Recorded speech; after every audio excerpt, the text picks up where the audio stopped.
കഴിഞ്ഞ ദിവസം കോയമ്പത്തൂരിൽ ഒരു റിസപ്ഷനിൽ എന്നെ സർപ്രൈസ് ചെയ്ത ഡിഷാണ് ബ്രിഞ്ചി. കുക്കറിൽ അല്പം നെയ്യും എണ്ണയും കൂടെ ഒഴിച്ച് ചൂടാകുമ്പോൾ ഡ്രൈ മസാലാസ് ആഡ് ചെയ്യാം. ഒപ്പം പച്ചമുളകും ചേർത്ത് ഒന്ന് വതക്കാം.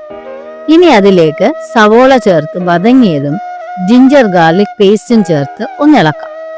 വീണ്ടും അതിലേക്ക് ഇഷ്ടമുള്ള പച്ചക്കറികൾ അരിഞ്ഞത് ചേർത്ത് അതോടൊപ്പം കുതിർത്ത് ഊറ്റിവെച്ച ബസ്മതി അരിയും കൂടെ ചേർത്ത് നന്നായിട്ടൊന്ന് ഇളക്കാം. അളവുകളെല്ലാം ഞാൻ കമന്റ് ബോക്സിൽ പിൻ ചെയ്തിട്ടുണ്ട്.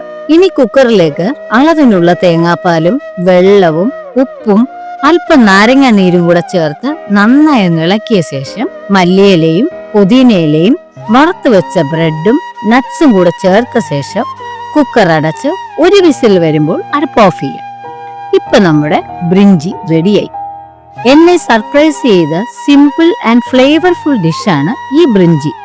നിങ്ങളും ഒന്ന് ട്രൈ ചെയ്യുക. With love, Lakshmi.